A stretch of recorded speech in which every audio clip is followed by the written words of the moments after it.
बडनेरा मनपा झोन कार्यालयातील अग्निशमन विभागात कार्यरत असलेल्या राजेश वासुदेवराव मोहन या कर्मचाऱ्याने झालेल्या मानसिक छळामुळे 20 नोव्हेंबर 2025 रोजी आत्महत्या केल्याच्या प्रकरणी दोषींवर कठोर कारवाई व पीडित परिवाराला तात्काळ मदतीची मागणी करत भारतीय बौद्ध महासभा जिल्हा अमरावती पूर्व तर्फे राज्य संघटक विजयकुमार चोरपगार यांच्या नेतृत्वात जिल्हाधिकाऱ्यांमार्फत मुख्यमंत्री समाज कल्याण मंत्री यांना सोमवार रोजी निवेदन पाठविण्यात आले।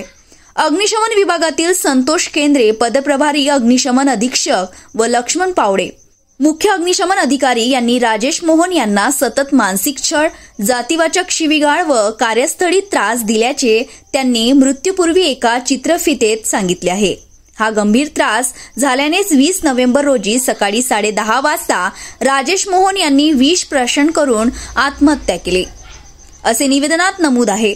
घटनेला 5 दिवस उलटूनही आरोपी अधिकाऱ्यांना अटक न झाल्याने संताप व नाराजी व्यक्त करत महासभेने जिल्हाधिकाऱ्यांकडे मागण्या केल्या आहेत।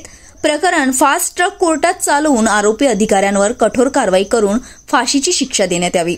पीडित कुटुंबाला तात्काळ सानुग्रह मदत देण्यात यावी। राजेश मोहन यांच्या परिवारातील एका व्यक्तीस नोकरीत सामावून घेण्यात यावे। मागण्यांचे निवेदन मुख्यमंत्री, सामाजिक न्याय मंत्री, उपमुख्यमंत्र्यांकडे पाठविण्यात आले।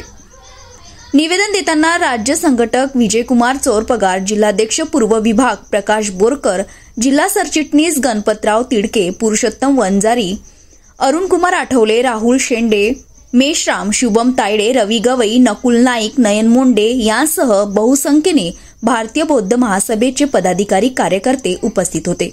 फायर विभागात काम करत होते। त्यांना ते मागासवर्गीय आहेत, अनुसूचित जातीचे आहेत। त्यांच्या प्रमोशन चॅनलवरती त्या ठिकाणच्या प्रशासकीय अधिकाऱ्यांनी वारंवार अडथळे आणले आणि मग ते कोर्टात गेले।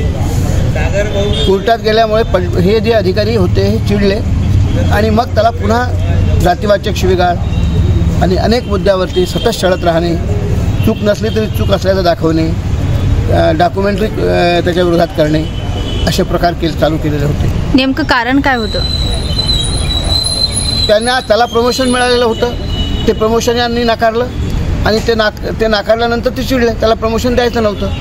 म्हणजे मनमानी पद्धतीनं चाललेलं आहे महानगरपालिकेत आणि त्याच्या विरोधात जेव्हा तो कोर्टात गेला तेव्हा अधिक त्रास देणं सुरू केला आणि शेवटी तो कंटाळला आणि आत्महत्या केलेली आहे। हा अन्याय आहे आणि राज्यात मागासवर्गीयावरचे अन्याय रोजच वाढताना दिसतात, म्हणून भारतीय बौद्ध महासभेने हा इश्यू घेतलेला आहे।